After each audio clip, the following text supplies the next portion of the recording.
Bismillahirrahmanirrahim. Dear students, Assalamu alaikum. Today we are going to take our lecture on Mr. Chip's chapter number 10, namely Appointment of Ralston. In this lecture, we shall study short questions of chapter number 10 and some idioms. Let's move towards our short questions. Question number 1. When did Chips become the acting head of Brookfield? Mister chips Brookfield का निगरान head कब मुकर्रर किया गया? इस question को दूसरी तरह से यूँ पूछा जा सकता है, who succeeded Wetherby as a head master? Wetherby के बाद हेड मास्टर कौन बना था? नेक्स्ट क्वेश्चन ये हो सकता है, व्हेन डिड मेल्ड्रम डाई?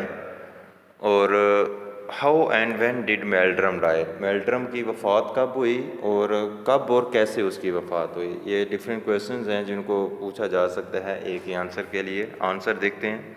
इन 1900 सन 1900 में mister chips became the acting head of Brookfield. Mister chips जो है 1900 में ब्रुकफील्ड का निगरान हेड जो है वो मुकर्रर हुआ आफ्टर द डेथ ऑफ मेल्ड्रम। मेल्ड्रम की वफ़ात के बाद। इन 1900 मेल्ड्रम डाइड ऑफ निमोनिया। सन 1900 में मेल्ड्रम निमोनिया की वजह से इंतकाल कर गए थे। यहाँ पर डाइड ऑफ को अंडरलाइन भी किया गया है, बोल्ड भी किया गया है, यहाँ पर इसका कोई पर्पज़ है बताना। इसमें ये मकसूद है कि जब हम किसी बीमारी से मरने की वजह लिखते हैं तो उस वक्त इंग्लिश में प्रपोजिशन ऑफ इस्तेमाल होती है। मसलन वो कैंसर से मरा, ही डाइड ऑफ कैंसर। अगर यहाँ पर हम ऑफ फ्राम लिख देते हैं तो ये गलत होगा प्रेपोजिशन के पॉइंट ऑफ व्यू से और करेक्शन के पॉइंट ऑफ व्यू से यहाँ पर डिस्कस कर रहा हूँ। Meldrum died of pneumonia, he died of cancer. अगर किसी बीमारी में मुबतला होते हैं तो उसके लिए फ्राम प्रेपोजिशन इस्तेमाल होती है। अगर किसी बीमारी से मर जाते हैं तो उसके लिए ऑफ प्रेपोजिशन इस्तेमाल होती है। ही डाइड ऑफ कैंसर, वो कैंसर से मरा। He is suffering from fever, वो बुखार में मुबतला है। ये कॉन्सेप्ट जो है वो अपने जहन में अच्छी तरह से रखिएगा। नेक्स्ट क्वेश्चन की तरफ मूव करते हैं। Who was Ralston? Mister Ralston कौन था? When was Ralston appointed as the head of Brookfield? या फिर रेल्स्टन जो है वो ब्रुकफील्ड का जो हेड है एक बाज़ाब्ता तौर पर कब उसको तैनात किया गया था? Mr. Ralston was appointed as the new head of Brookfield after the death of Meldrum in 1900. Mister रेल्स्टन को सन 1900 में मेल्ड्रम की वफ़ात के बाद जो है वो ब्रुकफील्ड का एक्टिंग हेड जो है वो तैनात किया गया। He was a young man of 37। ये 37 साल एक नौजवान था with a brilliant record in the field of education and supports, जिसका बहुत ही शानदार रिकॉर्ड था, साहब का रिकॉर्ड था तालीम के शोबा में भी और स्पोर्ट्स में भी, खेल में भी। He was a live wire. Live wire का मतलब जोश और जज्बे वाला इंसान, एक्टिव इंसान जिसको हम कहते हैं। ये एक इडियम है। And a fine power transmitter, और बहुत ज़्यादा अहसन तरीके से ये ताकत को किसी दूसरे में ट्रांसमिट कर सकता था। ही वॉज एफिशिएंट, ये बहुत ही काबिल था। रूथलेस, और ये इसका जो एटीट्यूड था ये भी मतलब कि दूसरों से तलख था। एम्बिशियस पर्सन, बामकसद इंसान था। बट नॉट वेरी लाइकेबल, लेकिन बहुत ज़्यादा पसंद किया जाने वाला नहीं था। He had an impressive personality, और इसकी बहुत मुतासरकुन शख्सियत भी थी।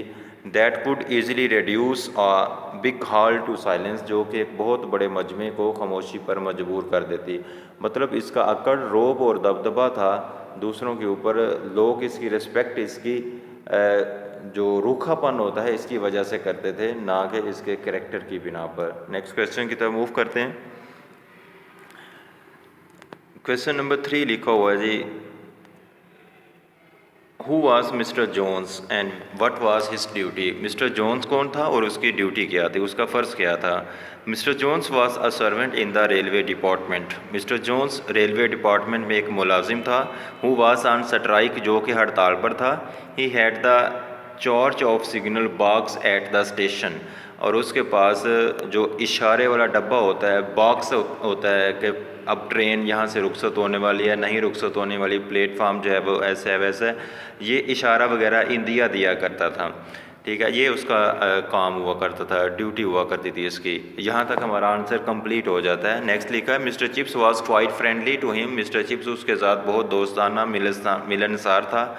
मोर ओवर मज़ीद बरान the story of Chips talking to him went around the school. फिर चिप्स की और इसके बीच जो गुफ्तगू होती वो स्कूल के गिरदोपेश में फैल जाती। नेक्स्ट क्वेश्चन है what was the idea of mister chips about England. England से मुतल्लिक मिस्टर चिप्स का क्या ख्याल था।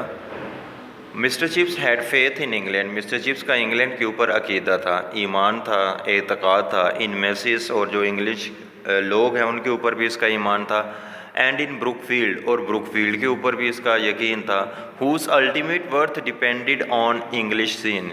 जिसकी इन सारी चीज़ों की जो अहमियत है वो इंग्लिश के जो मनाज़र हैं उनके ऊपर डिपेंड करती थी। He had seen that the days of ease were nearly over for England. उसका ये जहन था, उसका ये एक आइडिया था कि जो इंग्लैंड के आसानी के दिन हैं वो अब ख़त्म होने वाले हैं।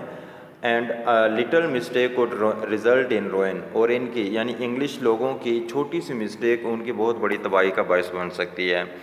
नेक्स्ट क्वेश्चन है what did chips remember about the diamond Jubilee. Diamond Jubilee mean 50 साल किसी की कोई एनिवर्सरी वगैरह जिसको हम कह सकते हैं, 50 साल कोई तकरीब होती है उसको आप डायमंड जूबली का नाम दे सकते हैं। आंसर है इसका क्वेश्चन दूसरी तरह से कैसे देखा जा सकता है। How was queen Victoria sitting in the carriage.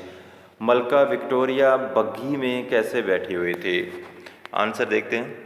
Chips remember that, chips याद करता था, he and Catherine went to London.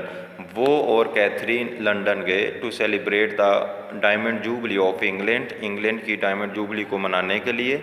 And to C procession और इसकी तकरीब की कार्रवाई को देखने के लिए। प्रोसेशन मीन कार्रवाई होता है। दे सा द ओल्ड लेजेंडरी लेडी। उन्होंने देखा एक बूढ़ी लेजेंड खतून को, क्वीन विक्टोरिया जिसका नाम था, sitting like something crumbling doll in the carriage. ऐसे बैठी हुई थी जैसे एक गुड़िया जो होती है वो बहुत खस्ता हाली का शिकार होती है। क्रम्बलिंग का मतलब दिन ब दिन वीक से वीकतर होते जाना, और दिन ब दिन ख़त्म होते हुए नज़र आना, अपने जवाल की तरफ मूव करना क्रम्बलिंग कहलाता है। कैरिज कहते हैं बग्गी को। नेक्स्ट हम मूव करते हैं, इडियम्स होंगे। इडियम्स में सबसे पहले इडियम लिखा हुआ है हेयर ब्रेथ। इसका मतलब होता है बाल बाल बचना। साथ में उर्दू मीनिंग भी दिया गया है। हेयर ब्रेथ मतलब बाल बाल बचना। इसको हम क्लोज शेप भी कह सकते हैं, नैरो एस्केप भी कह सकते हैं। He had a hair breadth from the accident.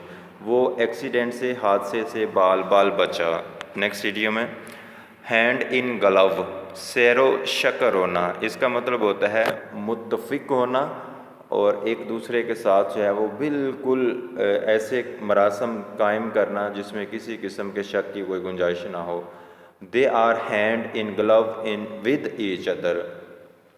They are hand in glove, ये जो इन है ये इसको स्किप करना होगा। विद ईच अदर, वो एक दूसरे के साथ बहुत ज़्यादा हद तक जो हैं वो मुत्फिक हैं, एक दूसरे में लतपत हो चुके हैं। Next idiom hard nut to crack, मुश्किल काम, एक डिफ़िकल्ट टास्क जिसको हम कह सकते हैं मुश्किल काम। Passing the exam without hard work, इम्तहान को मेहनत के बगैर पास करना is a hard nut to crack, ये बहुत मुश्किल काम है। नेक्स्ट है बिटर पिल टू स्वेलो, एक नाखुशगवार सा तजर्बा, एक ऐसा काम करना या कोई कड़वी गोली निकलना। यहाँ पर इसका मीनिंग लिखा हुआ है नाखुशगवार सी चीज़, एक ऐसी रियलिटी जिसको एक्सेप्ट करना थोड़ा सा डिफ़िकल्ट हो, उसको आप लोग ये कह सकते हैं। His failure was a bitter pill to swallow, उसकी जो नाकामी थी वो उसके लिए बहुत नाखुशगवार थी। यानी कि एक्सेप्ट करना किसी को, कोई ऐसी रियलिटी से एस्केप करना जिसको आप लोग एक्सेप्ट नहीं कर सकते, उसको आप लोग बिटर पिल टू स्वेलो कह सकते हैं। उसकी नाकामी जो है वो उसके लिए बहुत सख्त तजर्बा थी। नेक्स्ट है गिफ्ट ऑफ द गैब, बोलने की स्पेशली तकरीर करने की सलाहियत होना।